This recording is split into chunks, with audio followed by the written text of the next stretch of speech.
Anyone in this room personal experience. Knowing that 66% of my community, the future state of police-community relations likely could be predictable in York Region. Through this research, I identified some challenges and opportunities for my agency. By providing broader-based community engagement will foster a climate of trust. Addressing internal culture will help sustain healthy relationships. Community trust and confidence can be accomplished through collaboration. And police recruitment and language will also have an impact on community engagement. As a result of these findings, a number of recommendations were developed to specifically address community engagement, organizational culture, and building trust and confidence. Frankly, trustworthy police are seen by the public to be effective, be fair, have shared values, interests, and a strong commitment to local community. Since 2012, we have been heavily engaged and committed to community outreach and educating those residents who may have had a historical culture of distrust of police. To assist in this regard, our officers have attended thousands, literally thousands of community events, religious events, and celebrations each year. The object is to build relationships in a positive and respectful manner in an attempt to gain trust.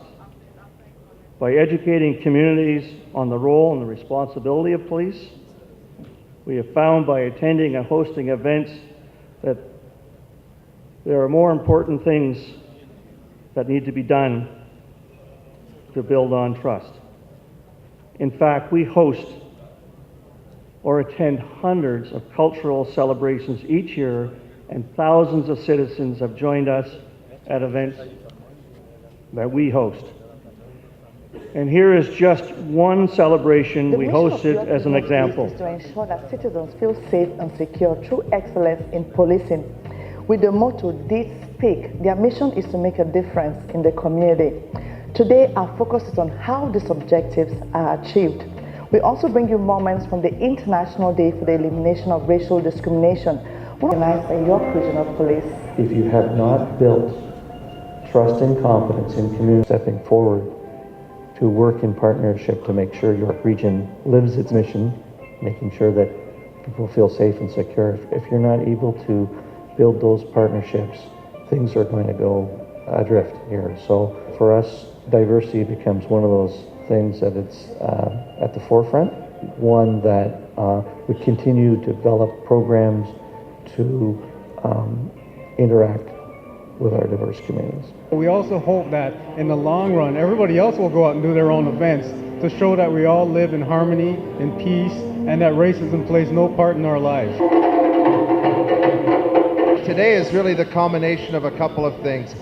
First and foremost, it's the recognition of International Day for the Elimination of Racial Discrimination. So here we are, I think, in sharp contrast to that moment in time where we have our York Regional Police who are marking the day, and I can tell you this is one way of saying we need to stamp out racial discrimination, but it's also a day to celebrate the wonderful diversity that we have here in the city of Markham and in York Region. We are the most diverse city in all of Canada. That's what it's all about. That's what anti-racism is all about. For the last 13 years. So our opportunity to connect with our community, an opportunity to actually say our significant duty to ensure that we build trust and confidence in a community. And this is just one of many things that we do as a police organization to do that. Is to take the lead and organize events that bring people from very diverse communities coming together, not only in Markham but throughout York region. At over 100 cultures in York region, and we are all here.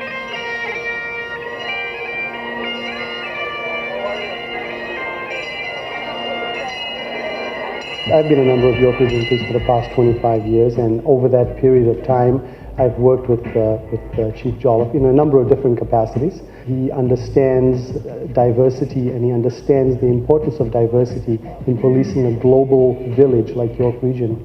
The commitment to diversity in this organization starts at the very highest levels of the organization and filters down. So we see it as part of our duty to build partnerships. As a police organization, as you know, we can't do it alone. To do what we do every day. It is imperative for the police service to have a relationship with citizens based on trust, understanding, and mutual respect. That is respectful, and we do this by partnering with our immigrant communities to host officers to learn about their culture and traditions. As an example, our staff attend educational sessions on diversity where leaders of various communities speak to us about culture, global events, and local concerns. We conduct places of worship tours to educate our staff. Here, religious leaders explain their faith and traditions in their own places of worship, including temples, mosques, gurdwaras, synagogues, and churches. As I indicated earlier, being able to reflect the community that you serve is helpful. And almost 1/4 of our staff come from our diverse communities. We are able to speak over 65 different languages, and a significant number of our staff can speak a second language. And I am joined here today with my colleague, Sergeant Paul Chang, a member of our Police Services Diversity, Equity, and Inclusion Bureau. Paul speaks 8 languages, which include Mandarin, Hubei, Hakka, Cantonese, Hindi, Punjabi, and English. And of course, Urdu, having born here in Pakistan.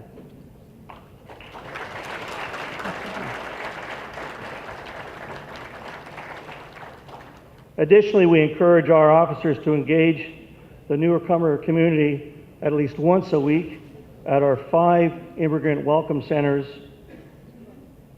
and attend and do workshops and presentations on policing, Canadian laws, and the criminal justice system, all to build trust and confidence in the work that we do.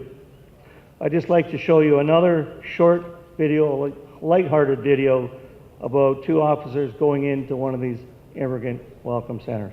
This is Constable Amari Watkins from Cops Read Mean Tweets, our new recruiting video, or one of the many, many community events he attends as an officer in our Diversity, Equity, and Inclusion Bureau.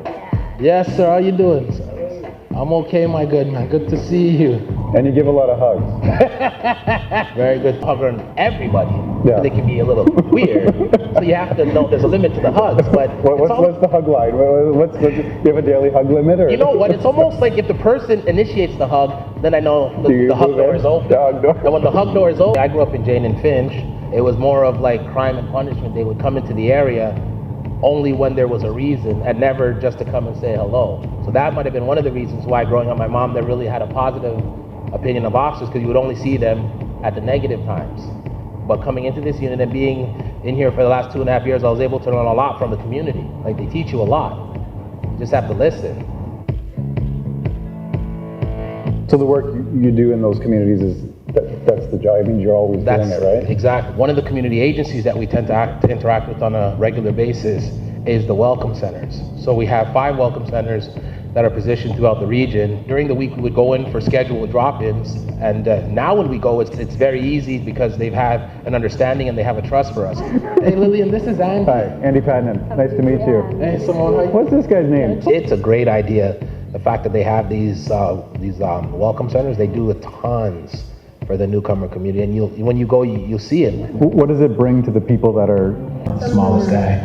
Yeah, and he's tall too. So, but he comes in, hey, how's it going? Nice to meet you. And he creates this safe space and this energy that's of great value. Thank you. You're basically letting people know that they're a human. Policing is just, for me, it's just opportunity to help. Like, and it sounds corny to say, but it's true, because somebody can be going through an episode and all.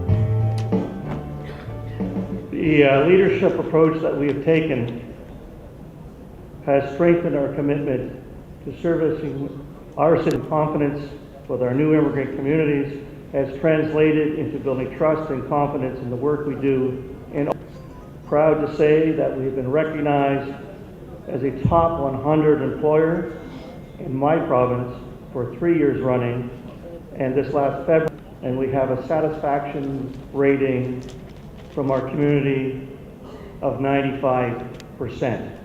Once again, I want to thank you for giving us the honor of being at this conference.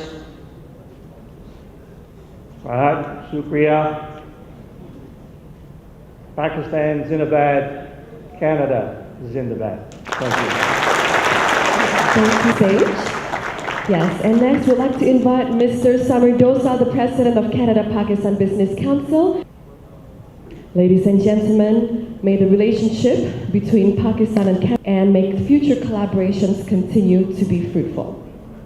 अस्सलाम वालेकुम ख्वातीन हज़रात, अच्छी पाकिस्तान में मुझे निकलते हुए 42 साल हो गया और साल बाद वापस आ रहा हूँ मिलने के लिए आप सबको। और आज हमें असर को बहुत बहुत शुक्रिया अदा करना चाहता कि उन्होंने हमारे चीफ को यहाँ इनवाइट किया और हम उनको एक शील्ड पेश करना चाहते हैं। शुक्रिया।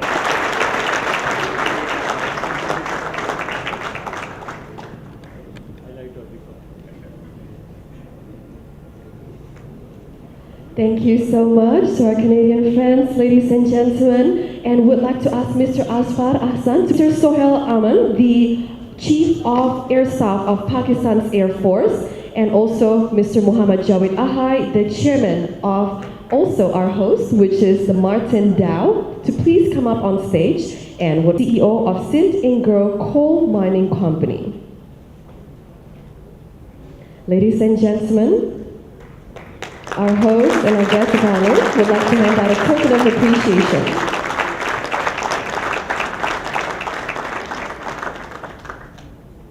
To have His Excellency, Mr. Sohail Aman, the Chief of Air Staff of Pakistan's Air Force, here with us. Thank you so much, Mr. Shamsuddin Sheikh. Yes. Ms. Wendy Hogan, the Customer Experience and Marketing Strategy Director of... Yes, ladies and gentlemen, may the relationship between Canada and Pakistan continue to be harmonious and collaborations continue to be fruitful, successful, and everlasting. And next, we're going to have a group photo session as well.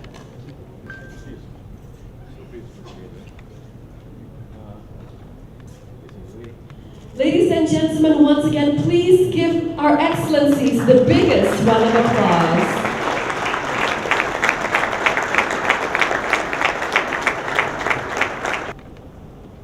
Bismillahirrahmanirrahim. I'm absolutely thrilled and happy, excited to be of such a businessman, corporate sector entirely out here, public sector, private, everybody together. And what I knew of my limited English was all negative connotation of disruption, so I got one good meaning out of it. And this was doing things particularly well.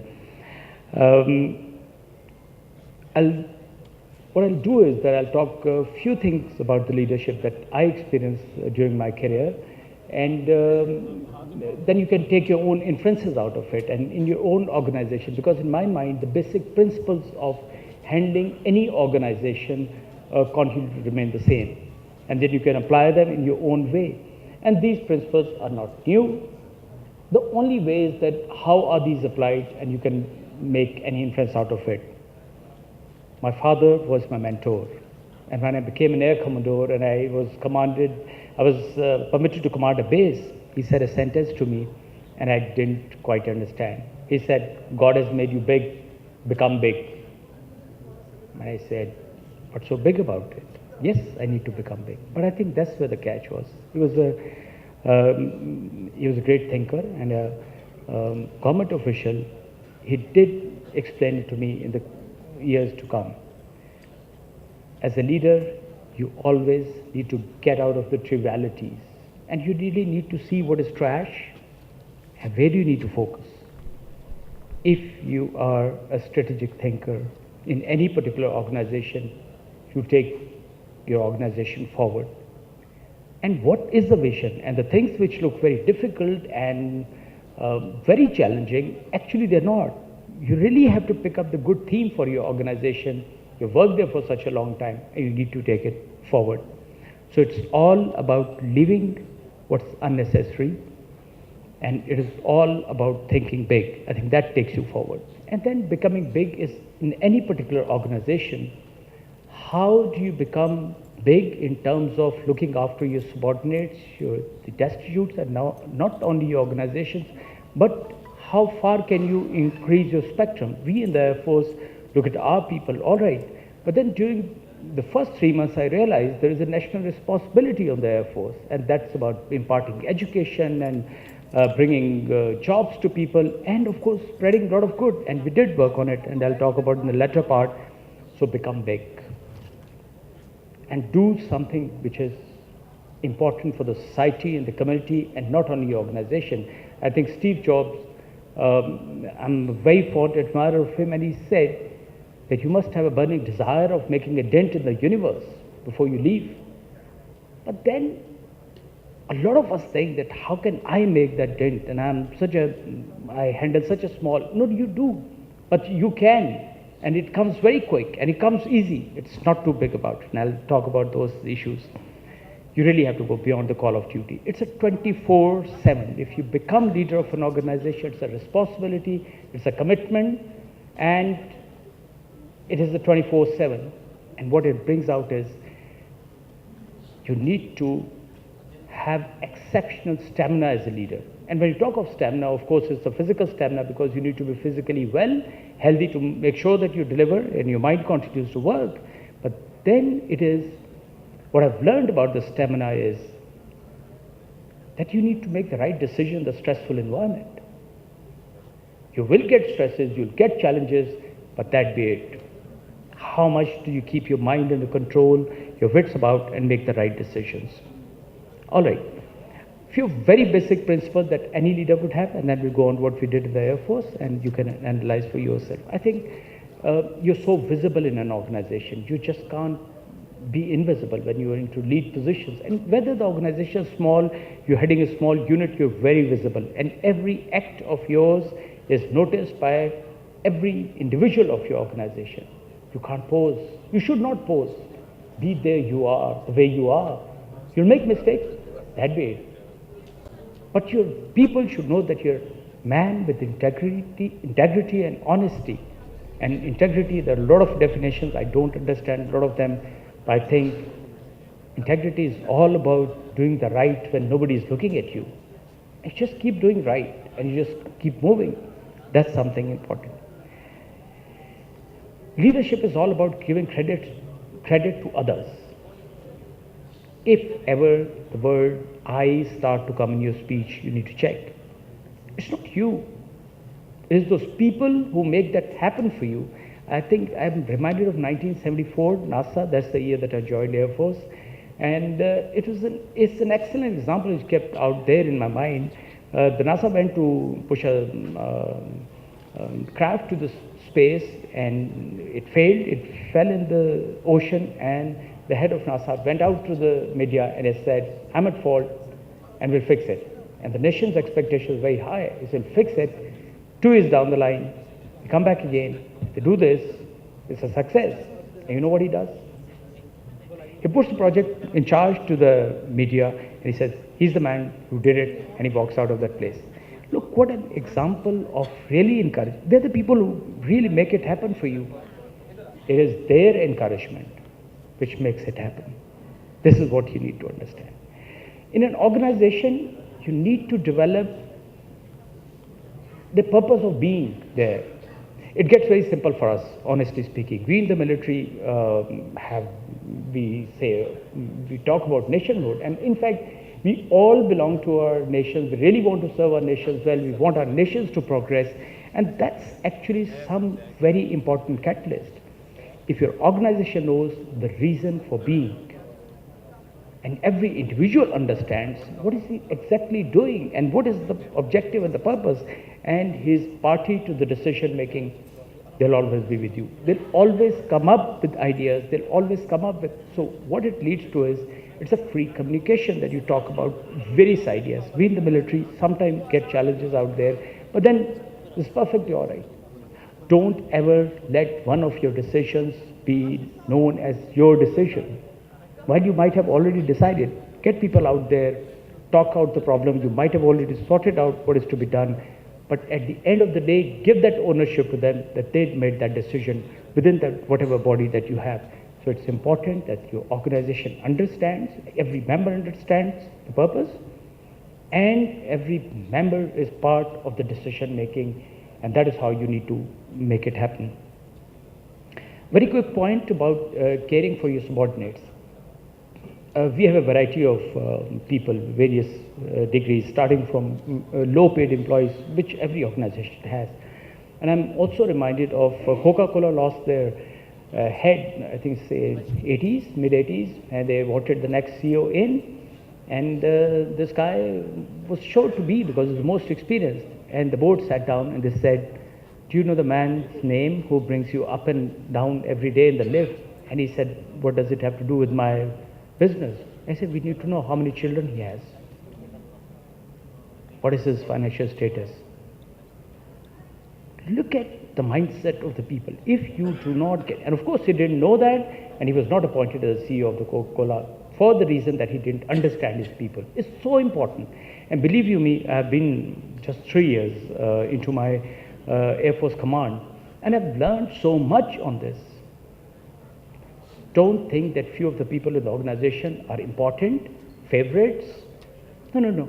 When you get there, everybody is it's like your child. You need to give that attention, you need to give that encouragement out to the person, and then that be it. One more general topic, and then we'll talk about the specific in the Air Force. It's all about education. It's all about learning graphs. It's all about making your organization enabled to do things which are your ultimate vision and objective. You really need to take an organization to a place that you really thought it should be. For example, for me, the Air Force had to be at a place where it can thwart any threat to Pakistan. And any threat meant any threat. Tall order, but then I'll tell you how did we go about it. But this cannot be done without education, and education has only two purposes. I know you're all very well read, but I think those two are very important. It should get you technology, transform into the goods, ultimately earn money. But next point is more important, to bring prosperity to the country, to the organization, and that's important. So when even you use technology, ultimately it should bring good to the people. And the second purpose of education is to make you a good human being and a good citizen. If the second is not done, there's no use of the first one. That is how the organization, in my point of view, it is. All right, Air Force. It's not, honestly, we two people, the community that you have about the business and we are very different. You always have your charts about the money, how much did you earn, and those are your indices, and we have indices, how much have you spent, and how effectively have you spent that money. So I think this pretty diverge on the two sides, but very quickly I realized money is important. I need to manage money properly, because if the objective is to make your Air Force absolutely formidable, and it has to, so I mean, translate it to your organizations, you have the similar visions. You need to get the technology in. You need to get so many things to be done up. Money is important. So I think one must, or the leader must learn how to utilize all this, how to disrupt, how to think unconventional, and how to think out of box to get it happen. Honestly, it's not difficult. It's not difficult, I'll tell you. Or the international employment that I have, that we have in Pakistan, about 3 years before, I think I would say about 5 years before, was very depressing. I mean, we used to have 2 to 3 terrorist attacks every day. People killed on the road, and there was so much of, we fought our own war. We're not fighting a war for anybody else. But then we decided as a nation, we need to go out and get this menace removed from for our children and next generation. And Air Force was given the lead role. And before I became the Air Chief, I was the operations in charge, and this responsibility came on my shoulders. And I'm very thankful to God Almighty who put that responsibility on me, and my organization happened to do it. We pinpointed every terrorist around our western area, eliminated them, and the country stays at peace. And that's, I think, one of the biggest things which has happened.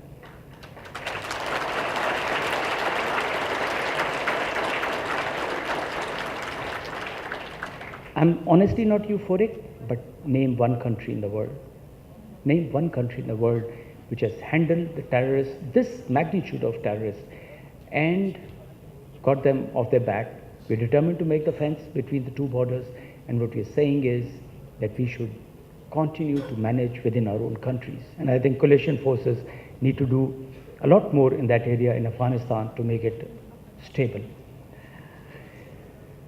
My force was fully committed, and we decided to go behind them. And the only thing which I did in that was that I put myself with them. And that's an important thing. The field for all of us, whether it is the industry or anything, if your hands do not smell fuel, if you don't wear that dress, you're detached from the people who bring productivity to you. So I was in the cockpit most of the time, flying with the boys, going out to the border areas. Yes, a lot of people told me that you'll become vulnerable, but that be it. My nation is more important than myself. So I think being with your people is something, again, very pivotal, again, very important. Although most of the time when I was going out for bombing, my boys did look at the bombs, and they were always kind of saying, let's see how many bombs does he really put into the target. And we would really joke about it. But then that brought such a huge commentary. The story begins of staying independent, indigenization, development, education with one event, and I would like to share that event with you. We live in peace, and we want the country and our next generations all over the world to be in peace. But we totally understand the way the international politics and the dynamics work. There is a shift and a tilt towards the east because of emerging Russia and China. And I really wish that this eventually becomes a reason for the peace in the world rather than a trouble. But we'll have to navigate, and I think the times will remember how did the world react when it was unipolar. And I'm not here really to comment on these things, but this is what I'm telling you is a strategic environment that I received.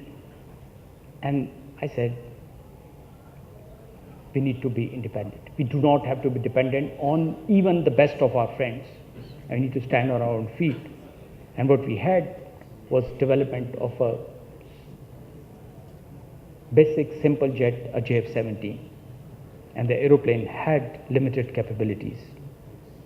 We had old radars, we imported weapons, we didn't have data links, and we still went in for this counter-terrorism campaign. The first thing was build up the education, but all right, the story. We had a terrorist attack on one of our bases, and one of our surveillance radar was totally destroyed, but this happened about 7 years ago, and 2 were very badly damaged. If I was to really thank those terrorists, of course they were killed during their combat very quickly, but they damaged 2 of our very major assets, something like $1.2 billion were gone. And the company which repairs the aeroplanes or build the aeroplane, they refused to do it, and I became the operations chief. And we sat down and I looked at these aeroplanes and I said, I think we can do it. You have to have that faith based on your imagination and your scientific knowledge You got those people here, $287 million, we will not give you the certification for this aircraft. You can't drive a car without certification. What to talk of an aeroplane? And I said, 4 engineers, PhDs, sit together. What is the certification agency all about? And what is so big? Because I knew it is an essential thing. 6 years down the line, we are the 5th certification agency in the world today. And I think SAP is an excellent friend, the Swedish, and we sat down, $287 million, and I said, where you come up with a determination for your people and say, anywhere in your organization, where there are unrealistic goals, that is what is disruption.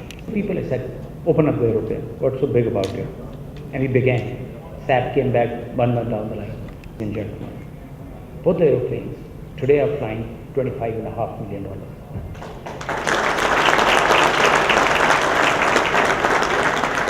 When I was there under the aeroplanes with the boys and we're recovering and we're doing, so it's not about, emotions are a very important part of repairing aeroplanes. Most of the time I was there with them, patting on the back, making sure that they get the spares, they get whatever the bad for them.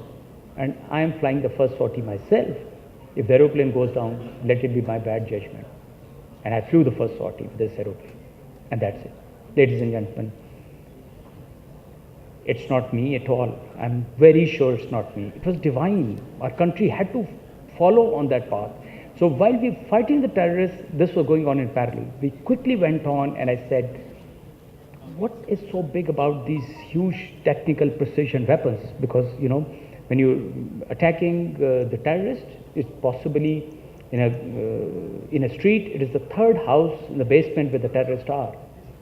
You can't do an indiscriminate, and you have seen this. I'm again very thankful to God Almighty and of course the precision of our boys who have been doing wonderful job in the field. We haven't killed, we haven't had a single collateral. We haven't had a single collateral. And we're very thankful to United States at that time to give us that provision on the aeroplanes and the weapon system. But then said, why can't we do it ourselves? Foolish. Remember the fools who think who can change the world? The fools who can think who can change the world, they are the ones who actually change the world. And this is so big written in our operations branch. Get in there. And we said, all right, get the PhDs again, back the education. And we researched. Look, I'm myself amazed. 1.5 years down the line, and they said we can make precision weapons, and there's no issue with that. The only thing the boys need is appreciation, or your people appreciation, provisions of whatever. I mean, this is not done without giving them the best of the computers, giving best of the environment and everything. 1.5 years down the line, ladies and gentlemen, every weapon that we used to import is done by the boys. Finished. Excellent.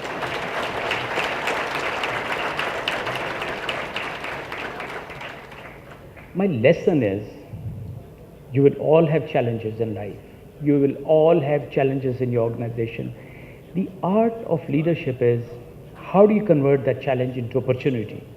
You get bogged down, and that is what you remember my father, think big.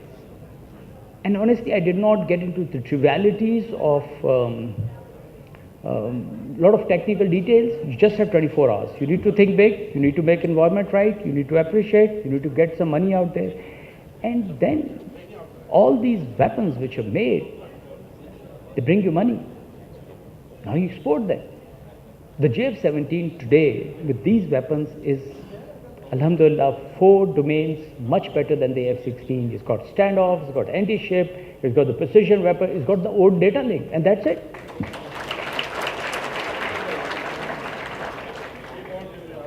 Honestly, my thought is that if you can derive anything out of this, that if you have the vision right, you have the knowledge base, you can do honestly anything.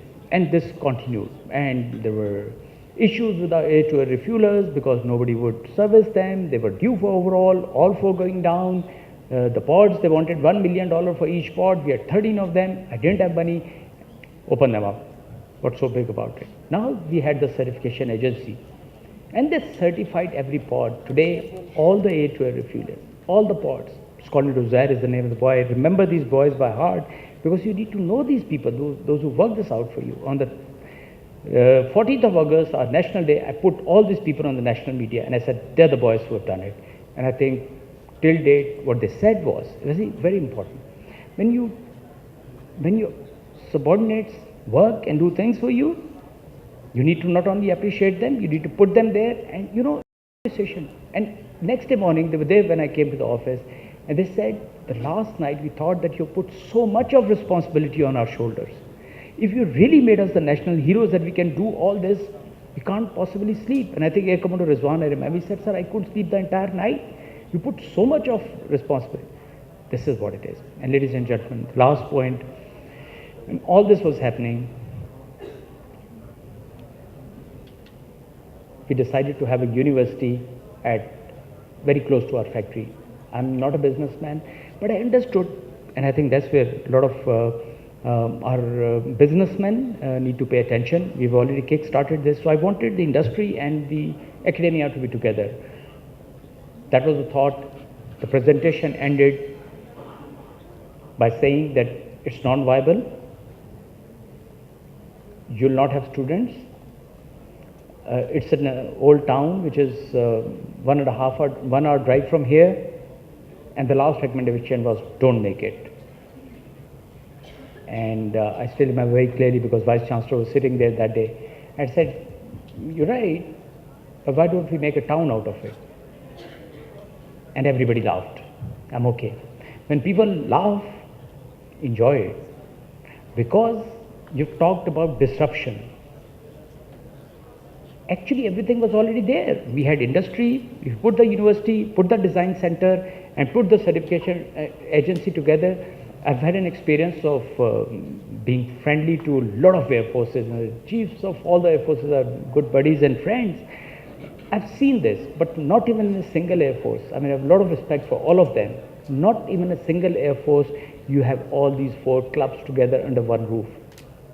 It's foolish to think like that, but it's only the foolish who end up doing it. And I said, let's make a town.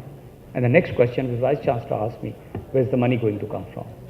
And again, please understand, the money does not restrict your thought process. If it does, there is a problem. And I said, money will come. Let it be there. And we went in. I'm amazed. 1.5 years down the line, you have the aviation city established, and there are people who want to come in, and there are nations who want to come in and join up in the aviation city. I said, what good is the aviation city if it does not produce the right thing? And the right thing was make the next generation aircraft. And the next generation fighter aircraft, we already started the project known as Zumm, and within 1 year, the aircraft design is ready. I wish that you could go and see the facility. I think our industries should go because it's not an organization's job. The whole country will have to get together. It has started to happen. If you can repair the aeroplanes which the OEM cannot repair, if you can make all the advanced weapons, if you can develop aviation city in that kind of time, there's no limit to your thinking. You can think anything. You can disrupt. You can put the disorder there and it will all happen. My last point here is, sorry, I know I need to be out on an activity, but I'll just very quickly, I said the second purpose of education is make good human beings, look after your people. And on that account also, we quickly got in touch with a lot of provincial and federal government, got a lot of, about 6 pieces of land. And for the destitutes of the society, the disabled, for the orphans, for the earthquake, flood, IDPs, we have already completed a town in Rashidabad, same boondocks, 2 public schools, 200-bed hospital, blood transfusion, leukemia, blind center, widow center. It's a town. 6,500 people living, everybody working. 5 such towns. And again, when we did all this, they're all in the making now. So 2 in KP, 1 in southern Punjab, 2 in southern Punjab, and 1 in Gwadar. And the question was, where would the money come from? And my answer was, don't think about money. It'll come. The second and third project are already started, and the money will come. It's about the people. It's about your organization. It's about your vision. How relaxed are you? That's important. People do not wish to follow a tense man. So while there is so much going on within you, look after your people. Keep your focus. Don't let your focus move away from there. There'll be challenges, there'll be difficulties, there'll be disappointments. All here. Nothing comes out of it. Not a person in your organization knows what's going on inside you. You take it. That's what is leadership all about. You make them move forward. Give them good news. If there are challenges, share with them, but give them solutions. That is where you come. Leadership is all. Okay, a professor at Harvard, I think she said that. Leadership is like a tea bag. The leadership is like a tea bag. The real quality of it comes out when you put it in the hot waters. That's what it's all. Your Excellency, we're going to have a question and answer session right now. For that, we'd like to invite you, for those of you who would like to ask your questions to His Excellency, to please raise your hand. Yes? Giving the right opportunities. The project Zumm that I talked about is the next generation aircraft. They brought the first design in 1 year. The F-16 design in 1970s was completed in 8 years. After 1 year when they came, the majority of the people who sit there and do these design activities are between 24 to 32. That's the youth. You really need to tap them and you really need to encourage them because they understand the technology, IT, and so many things better. Your job as the leader is to make sure you pick the right people, encourage them, get them into your organization, give them facilities and do that. Pakistan with such a large youth bulge and youth population is bound to take off. I'm very sure that when the security and stability has improved to the level that we have, and next 1 year this fence gets completed and the CPAC comes in place, we're on the right path. We only need to do is use every individual of our country. And I've given you an example. I think with a lot of organizations that I talked about, the small towns that we're making, there again you possibly like to get the best boys and girls and move them out and street them out to the right places. I think that's what we need to do. And last point that I have on this is our industry needs to be much more active in determining the curriculums of our universities. We really need to know what is being taught so that when they come out, they're useful citizens. That's what we are doing at the Air University. I mean, the curriculums are totally tailor-made to look at the avionics, the Zumm aircraft in 10 to 12 years down the line, which we have. So I'm very hopeful and I'm very sure about the future of Pakistan and the youth. Okay. Thank you so much. And maybe there's one more question that we would like to, yes. Assalamu alaikum ji. Walaikum assalam. Inspirational talk, thank you so much. You've talked about fighting terrorism and other initiatives like this 5th generation aircraft. My concern is there's a certain mindset at work when it comes to terrorism. Is there anything we're doing about challenging that mindset or maybe rehabilitating it? You have to work as a nation, and I think again the basic a lot has changed, and I think let me put on record those 134 young children who lost their lives in APS school. They changed our direction. And even initial days, we used to have challenges when we were going behind these people. There are a lot of countrymen who thought that they're Muslims, and they're what? They're not Muslims. They're not Muslims. What to talk of Muslims? They're not human beings. Those who do not distinguish between the right and wrong, and the fact is, if you ask me very openly, they're implanted. I've seen them myself for a very long time. They're the best trained soldiers that you can think of. They're the best trained people, and of course, when we start to play politics with this whole thing, it becomes even more challenging. Honestly, the religions all, especially, Islam means the peace. So there is no space of terrorism in any religion. These people are not human. So the mind which works behind them have long linkages. The government has a strategy. We have done in the Air Force through an education program. We really need to go more and more talk to the people educate them. But I think in our, by and large in our society, people, especially the educated people, need to understand one. The second is that while you're so kind to your people on corruption, on disloyalty to the nation, and on these accounts, one should be more than ruthless.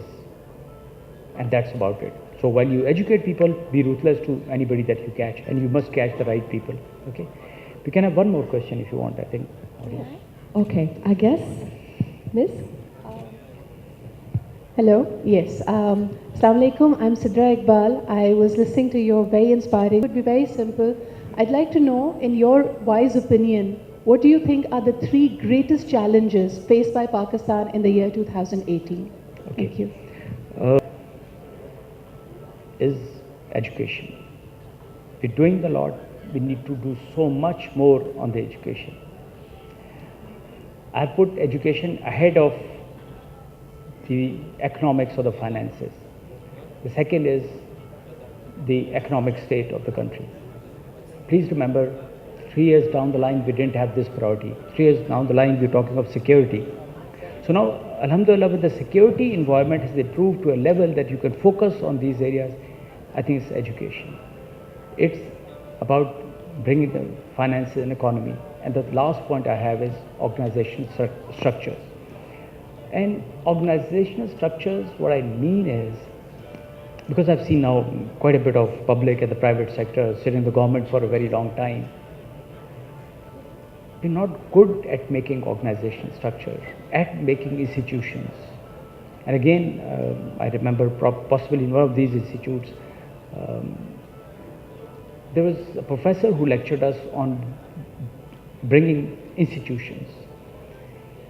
And in an hour's lecture, for 45 minutes, he talked of how the human mind evolved right from the ancient days. And the last lesson, I think that's something that we all need to learn here is, and he said, make loosely fit organizations. And again, I didn't quite understand this, but then I understood it in the passage of make loosely fit organizations where people have freedom to work, express their ideas, but then they are in a controlled environment. So I think education, economy, and building right institutions, these are 3 challenges that I can think of. Okay. Thank you so much, Your Excellency. Ji, ma'am. Go ahead. It's a collaboration that you people are doing in order to involve the public into that. Okay, a lot. Private sector is scared because of mil specs and so many things. And I understand they're being not proactive. There are huge number of industries that have had them into aviation city camera. They've come, they've familiarized. To start with, there are on the JF-17, they've begun to make the JF-17 components. Even when the China is one of our very good friends, why not make our own components? And I'm of the view that even if you pay your people a little more, there's no problem with that because it's developing capacity. So it has started, it's not good. We need to get more comfortable with it because you remember, I said I want to thank those terrorists. When we made that certification agency, that barrier is gone from our mind. So you produce a thing, you come back. So there is an opening, and now we have had special technical zones which are interacting with the private. So I mean, we're working on it. Anybody can plug in. I'm sorry, there's a man here, the elderly lady. Please go ahead. And that's the last question. Please, ma'am. Okay. I'm sorry for this, but I think. Okay. Sir, good afternoon. My name is Arifa Muzaffar. I am very much convinced Pakistan is one of the finest country, no doubt about it. There are problems all over the world, anywhere. There are more deaths in America, more murders in America. Guns is a problem in America. And I know our government is doing very good. Our people are very educated. There are problems, there are challenges. My concern is, yes, you are doing a lot. Our government is doing a lot. Our army is doing a lot. But our propaganda and our way to present our case is not very strong. So what are you doing? Perfect. Why you don't have something like CNN, any of the institution which can raise your point of view? Yesterday there was a firing, and I think United Nations, two people were also witness at the line of control. But we are not presenting our case in a strong manner. That's my question to you. Very honest, all right? Even if it is on the record, I'll be very honest and I'll tell you. Honestly, I've seen this for a very long time. We are very poor at storytelling. This is the message that I got even when I was visiting Hill for a couple of times. Because when we tell them what we have done, people understand it very much. What is it? So one, that we are not very good at storytelling. We don't give a narrative well, which we need to do. So going out to a lot of strategic universities out there. I mean, within this 3 years, I've rotated all my 2 stars and 3 stars through the Howard Kennedy School on the leadership courses, because you represent and you tell one part of the story, but then that's not the end of it. We do it poorly, I totally understand. But then there are huge lobbies in the media. There is large sum of money which is invested in the media, and your stories, possibly even if you want to give, you're not allowed to give your stories. And I'll be very honest with you. In your national media, you can talk as much about it, but what matters the most is what is your narrative in the international media. That needs to be done. And I think, I'm not saying we give up, we need to put the right story. I mean, tell me on the goddamn earth, why is there the world's largest military population in military strength in Kashmir? Why is the LOC totally replete with fire every day and the civilians and children are killed? It's there in the national media, but who projects? I was in the United Nations myself, and the Kashmir was not on their list for the countries, the places which are subjugated. And I rose up and I said, what it is? We have certain criteria. We do this, this, this. We need to do a better job. We need to fight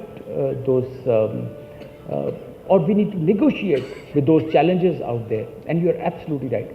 Tell me, with the kind of war that this country has fought, 6,500 soldiers is not a less number. We never lost that number in the war. 14,000 soldiers imputed because of the IDs. Were these nomads that we were fighting with? The best trained people. And 45,000 civilians lost. 134 children, especially of the military, lost in the most brutal manner. Their teachers killed. What else narrative the world does want from us? And we finished all this. At the end of the day, there's a statement that we haven't done enough. No, we have done more than enough. I know it for sure that we have done more than enough. I'm sorry that you put that question, and I have to be totally straight with the whole handling this question. Our narrative is strong. We've done the right thing. We have preserved our people. We have made our people safe. And we have done it very honestly. And we have done it without any discrimination. I wish that we give a better narrative than this, what we are doing. But Ladies and gentlemen, to accompany the gentleman on stage, I would like to invite Mr. Hallency. Please, a standing ovation for it.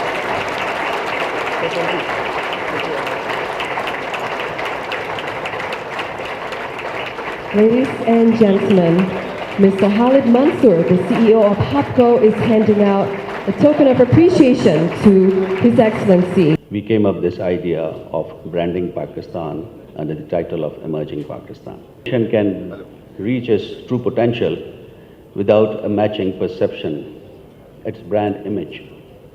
The businesses, the trade, and the investment in that economy cannot reach its true potential unless we have correct perception about the people, the production houses, the quality of their produce. All these perceptions make a sum total of the brand image, the image of a country.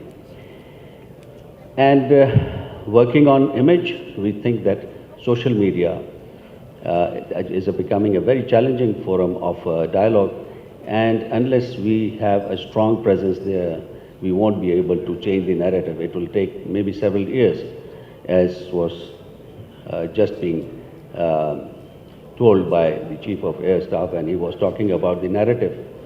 So narrative has to be changed, and narrative would take some time to change. It will require a national effort to change. So we would keep on working on social media, how and what is that we want to achieve.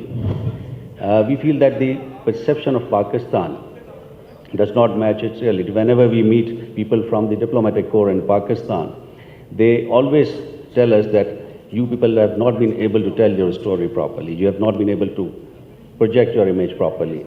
And the kind of perception that we had before coming to this country on our diplomatic assignments, and our families were quite afraid as to the place that we were going. And when we come to Pakistan and we see your country, we feel that that was all a very wrong perception about our country. So we took up this initiative in the Ministry of Commerce and to see how we can engage the international community. جی صاحب السلام علیکم ورحمۃ اللہ وبرکاتہ. آج میں پاکستان کی خوبصورت سرزمین سے آپ کے ساتھ مخاطب ہوں.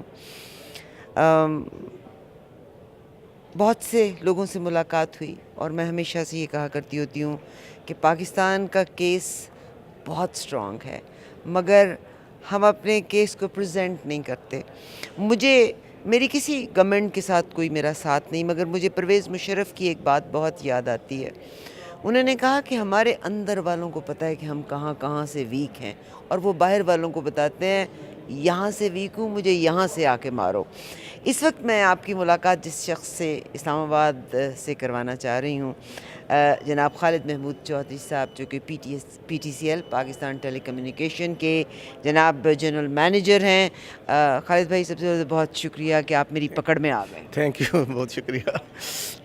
پاکستان ٹیلی کمیونیکیشن، اور میں نے آپ کو جب دیکھا تو مجھے بے اختیار پرویز مشرف صاحب کی یہ بات ہے. اگر آپ کو یاد ہوگا، انہوں نے بھی کی زیادتی تھی، انہوں نے میری قوم کے ایک ہیرو کو مروایا تھا، اور مگر ہیرو وہی ہوتے ہیں جو قربانیاں دیا کرتے ہوتے ہیں، ڈاکٹر عبدالقدیر صاحب.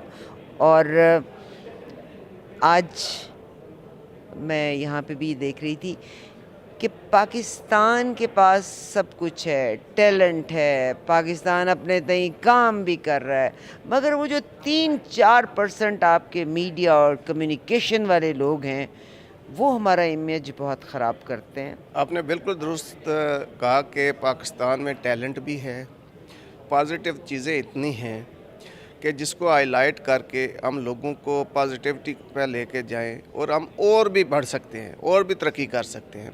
دیکھیں، ہمارے ہاں اگر آپ لوگوں سے ملیں، ابھی بھی میں نوجوان لوگوں کو کبھی میرے پاس آتے ہیں، ٹھیک ہے، تو ان سے جب میں ملتا ہوں، ان میں انرجی جب دیکھتا ہوں، میں اس میں ٹیلنٹ دیکھتا ہوں، ٹھیک ہے، اپنے آس پاس میں دیکھتا ہوں. ہم اگر دیکھیں تو ملک میں بہت سی چیزیں ہو رہی ہیں، بہت پازیٹیو چیزیں ہو رہی ہیں، لیکن اس کی پروجیکشن پراپرلی نہیں ہو رہی. ٹھیک ہے، ہمارے ملک میں آپ دیکھیں کہ جو پاپولیشن ہے اس میں کسی بھی سیگمنٹ میں چلے جائیں، میں نے بٹھا مزدوروں میں لوگوں کو دیکھا ہے، میں نے بلوچستان کے کونے کے لوگوں کو دیکھا ہے، سندھ سے دیکھا ہے، بلوچستان سے دیکھا ہے، کشمیر سے دیکھا ہے، ہر طرف سے لوگوں سے ملاقات ہوتی ہے. ہم پی ٹی سی ایل میں جو ہے نا، یہ ایک فیملی کی طرح ہے، تو ہر قسم کے لوگوں سے ملتے ہیں. اور اتنا ٹیلنٹ ہے، وہ کسی بھی شعبے پہ ہو، کسی بھی انجینئرنگ میں چلے جائیں، ڈاکٹرز میں چلے جائیں، سوشل سائنسز میں چلے جائیں، فلنوتھراپی میں چلے جائیں، ٹھیک، ہر طرف سے جس طرف بھی آپ جائیں اور دیکھیں تو لوگ اتنی کمٹمنٹ کے ساتھ آپ کو ملتے ہیں کہ وہ کچھ بھی کر سکتے ہیں، کچھ بھی کر سکتے ہیں. مجھے بالکل کوئی ڈاؤٹ نہیں ہے کہ ہمارے ملک کے لوگ آگے بڑھیں گے. بہت ترقی کی ہے، لیکن اس کا سامنا ہی نہیں، لوگوں کو پتہ ہی نہیں ہے کہ کیا ہے. ابھی آپ دیکھیں ٹیلی کمیونیکیشن میں اس وقت آپ کو پتہ ہے کہ پاکستان کو ایوارڈ ملا ہے کہ highest growing country in the world in G S M. ٹھیک ہے، اسی طرح اور نیٹ ورک آپ ہمارا پی ٹی سی ایل کا دیکھیں، بہت اچھا ہے، بہت اعلیٰ ہے. اور شعبے ہیں، بزنس میں آپ چلے جائیں، یا ایسے ایسے ٹیلنٹ بڑے ہیں کہ 2-4 سال میں وہ، جس کو صحیح لوگ کہتے ہیں نا، ملٹیپلائی کرتے ہیں ریسورسز، اس لیے کہ وہ ڈفرینٹلی تھنکنگ کرتے ہیں. میں پچھلے دنوں کی ایک بات ہے، ایک بچہ میرے پاس آیا، اس نے ایک ایپلیکیشن ڈیولپ کی، میں ابھی بتاؤں گا نہیں، تو آئی واز سرپرائز کہ وہ he can get millions of dollars, اور وہ just is graduate, fresh graduate. جی صاحب، خالد بھائی نے بالکل صحیح کہا کہ واقعی ہمارے پاس ٹیلنٹ ہے، مگر مجھے صرف ایک بات کا دکھ ہے کہ ہماری پریزنٹیشن میں مسئلہ ضرور ہے. آئی ہوپ ہمارے ٹورنٹو کے جو یوتھ ہے وہ آئے گا. پریزنٹیشن میں آپ لوگوں نے ون کرنا ہے. یہاں پہ ایک اور ملاقات کی طرف لے کے چلتی ہوں. سمیر دوسل صاحب, اسلام آباد میں بھی ہم اکٹھے ہیں. دیکھیں میں مسز آگا کہنے لگی تھی. اور جی سمیر بھائی بتائیے, آج کی بڑی کمال کی کانفرنس تھی. جی تھینک یو ویری مچ کہ آپ آئیں اور آپ نے اپنے آپ کو ایڈجسٹ کیا. This conference leaders in Islamabad conference یہ سیکنڈ ڈے ہے اور زبردست جاری ہے. جیسے آپ نے دیکھا, کچھ کوریج آپ نے کی ہے. میں سمجھتا ہوں کہ جو ہم نے ایک اپرچونٹی کریٹ کی ہے کینیڈا پاکستان ریلیشن کی, اور جس میں اگر آپ نے غور کیا ہوگا آپ کے پاس ہوگی کہ چیف ایرک جولف نے جس طرح کی پریزنٹیشن کی ہے, that's a relation ship building process. اور میں سمجھتا ہوں کہ یہ ہم نٹشل فورم اور مارٹن ڈاؤ کے توسط سے انشاءاللہ ہماری ایک کمٹمنٹ آلریڈی ہے کہ ہر سال ہم ایک اچھے اسپیکر کو لائیں گے. اور آپ نے دیکھا ہوگا, میں اس وقت میں ٹائم نہیں لینا چاہ رہا ہوں, میں چاہ رہا ہوں اکھائی صاحب جو مارٹن ڈاؤ کے ہیں, ان کا اتنا بڑا کنٹریبیوشن ہے پاکستان کو باہر لے جانے میں, ٹو انٹروڈیوس پورے پروگرام کے پیچھے اس پورے پروگرام کے پیچھے یہی مین اسپانسر ہیں, یہی سارا کرتا دھرتا ہے. ان کی اپنی اکمپلشمنٹس ہیں. یہ فارماسیوٹیکل میں پاکستان سے شروع ہو کے انٹرنیشنل چلے گئے ہیں. تو میں چاہوں گا کہ یہ خود کچھ اپنے بارے میں بتائیں. ایکچولی جیسے ابھی ڈوسل صاحب نے کہا کہ this is the second edition of the leaders in Islamabad conference. Last first edition ہوا تھا, تو اس سے پہلے کنڈکٹ کرنے سے پہلے اصفر اپروچڈ می, اور انہوں نے کہا کہ we want to do it at a grand scale, اور آف کورس اس کے لیے سپورٹ اور ریسورسز کی ضرورت ہے. تو میں نے ان کو کہا بے شک آپ آگے بڑھیں, نتھنگ فار, مطلب یہ کہ ہم جو بھی کنٹری کے لیے کریں وہ کم ہے, اور it's our time to pay back to the country. تو اس میں یہ کہ یہ اپرچونیٹی ہوتی ہے کہ internationally through out the world, جیسے ڈوسل صاحب نے کہا کینیڈا ہے, U S, Europe, China, Japan, through out the world لوگ انٹرنیشنلی ڈفرینٹ کنٹری سے لوگ آتے ہیں. اور یہاں جب وہ وہاں ملک میں موجود ہوتے ہیں تو ہم اپنا پاکستان کا نیریٹو, پاکستان کے بارے میں جو پازیٹیوٹیز ہے, پاکستان پوٹینشیل ہے, پاکستان میں جو اپرچونیٹیز ہے, وہ ہم ان کو شیئر کر سکتے ہیں. اور پھر اس کا فائدہ یہ ہوتا ہے کہ جب وہ واپس جاتے ہیں اپنے اپنے رسپیکٹیو ملکوں میں, تو وہ اس کو کنوے کرتے ہیں اپنی لوکل کمیونٹی میں, اور this gives as an opportunity for further collaboration. اور not just at the business level, just Dosal صاحب نے کہا کہ بھائی ٹو انگیج ود دی جو یارک کا پولیس ڈپارٹمنٹ ہے ان سے, اور انشاءاللہ ہم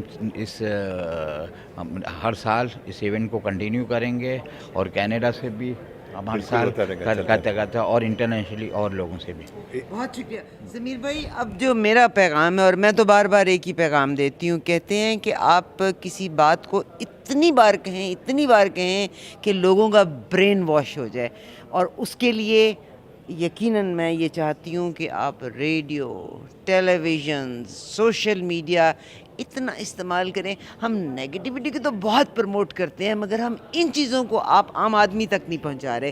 یہ مجھے آپ سے گلہ رہے. دیکھیں, آپ نے کیلیبر دیکھا کل کا اور آج کا جو کانفرنس ہو رہی ہے, اور وہی میسج ہم نے.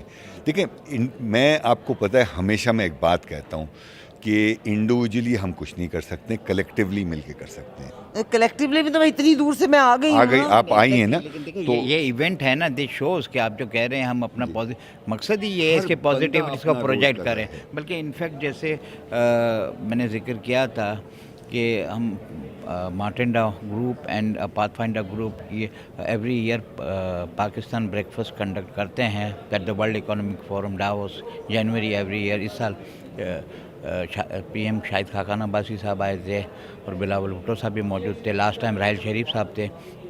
تو وہاں بھی مقصد یہ ہے کہ ہم یہ جو ایگزیکٹلی جیسے آپ نے کہا کہ وہاں تو internationally through out the world لوگ آتے ہیں, تو ہم ان کو بلاتے ہیں, ہم پاکستان کا نیریٹو دیتے ہیں, پاکستان کے بارے میں جو نیگیٹیوٹیز ہے, مس پرسیپشن ہے, اس کو ریموو کرنے کی کوشش کرتے ہیں, اور پازیٹیو اور سافٹ امیج دینے کی کوشش کرتے ہیں. بہت اچھا break fast series امنگز other things انہوں نے ہوسٹ کیا ڈیووس میں. मुलाकात रहती है आगे भी जी और होती रहेगी, बहुत शुक्रिया सर आप सीक्वेंस में रहेगी, बहुत सारी चीज़ें बात करने को है, बहुत सारी चीज़ें शेयर करने को है और इंशाल्लाह साथ रहेगा। Thank you. अस्सलामुअलैकुम, Sameer Dosal, Canada Pakistan business council. इस वक्त हम सरीना में खड़े हैं लीडर्स इन इस्लामाबाद कॉन्फ्रेंस में, लेकिन इसका एक थोड़ा सा ट्विस्ट मैं पेश करना चाह रहा हूँ। मेरे साथ खड़े हुए साजिद इकबाल साहब, वो हेड और कोऑर्डिनेटर हैं रोटरी डिस्ट्रिक्ट 3272 के for promotion of Rotary International Convention which is happening in Toronto from the 22nd to the 27th of June. इंशाल्लाह उनके साथ हमारा ताउन है और हम उनके साथ सपोर्ट कर रहे हैं और ये थोड़ा सा बताएंगे कि उनकी कितनी तैयारियां हैं। बिस्मिल्लाहिर्रहमानिर्रहीम। I am Sajid Iqbal, chairman promotion committee RI convention 2018। हम इसमें काफ़ी वर्क कर चुके हैं। Almost more than 600 Rotarians are ready and registered for that convention and thank you very much Canada Pakistan business council mister Sameer साहब। इनके साथ हम जॉइंटली ये इस बात का एडिशन किया है कि रोटरी का जो कन्वेंशन है वो पाकिस्तान और कनाडा के दरमियान बिज़नेस अपॉर्चुनिटी को भी एक्सप्लोर करेगा। इंशाल्लाह we are working together. Thank you. मैं तो सिर्फ इतना कहूँगी, पाकिस्तान जिंदाबाद एंड कनाडा पाइंदाबाद। बाकी मुलाकात होगी आपसे कनाडा में।